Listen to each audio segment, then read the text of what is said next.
Good morning, everyone. It's Monday, September 9th, 2024. My name is Sam Shalhoub, and it's time for your Daily Dispatch. Before we get started, I want to thank everyone who reached out over this technology issue that I'm having here. I spoke with a gentleman yesterday, and he has been kind enough to look into this for me and help me to get the live streams up on all the platforms. And I'm so grateful, not only to him, which I am, but also to this channel, this community. This is what this movement is about, in my opinion. Coming alongside one another, helping one another out, moving towards truth.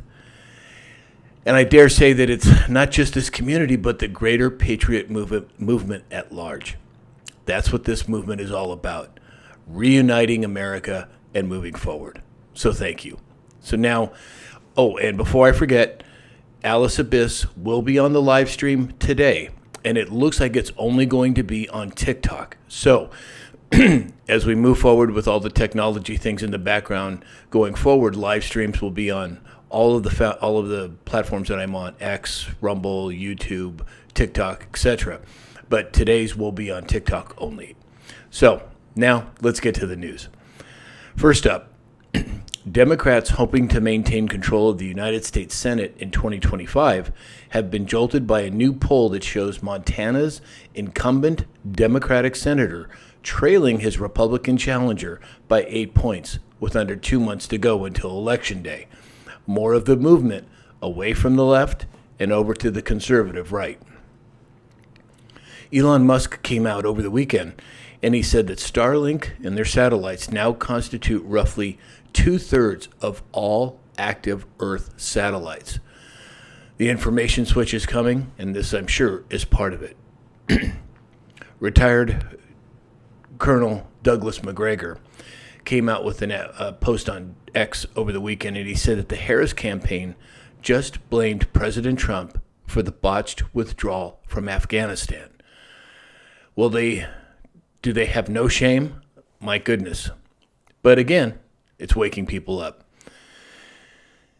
Over the weekend, there were massive protests that broke out in Tel Aviv in Israel, calling for the resignation of Benjamin Netanyahu.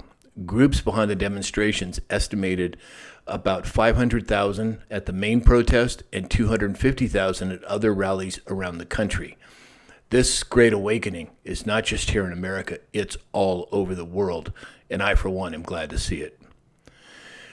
Former President Bolsonaro of Brazil led a massive free speech protest in Brazil over the Supreme Court's ban of X.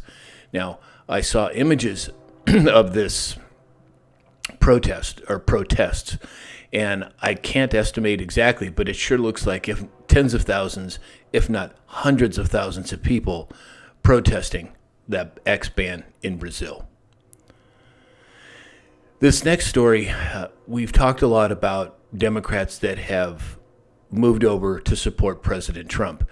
Well, there's another one. Alan Dershowitz is now moving from the Democratic side to the Republican side and supporting President Trump. And I want to thank Dave and Mark over at News Treason for posting this on their Telegram channel and on X. And then finally today, President Trump came out with a tweet and a truth over the weekend. And he essentially said that cease and desist. I, together with many attorneys and legal scholars, am watching the sanctity of the 2024 presidential election very closely. He said that there's rampant cheating and skullduggery that has taken place in the 2020 presidential election, and it was a disgrace to our nation. Therefore, the 2024 election, where votes have just started being cast, will be under the closest professional scrutiny, and when I win, those people that cheated will be prosecuted till the full extent of the law. Sure sounds to me like President Trump is making a declaration here. And if I was the other side, which I'm not, but if I was, I would certainly pay attention. So that's all we have for today. If you'd like to support this channel, go to samshalhoub.com, or you can go to mypillow.com and enter in the discount code SAM and get up to 80% off of all of your purchases. And in the meantime, I hope that you have a great week, and we'll talk again soon.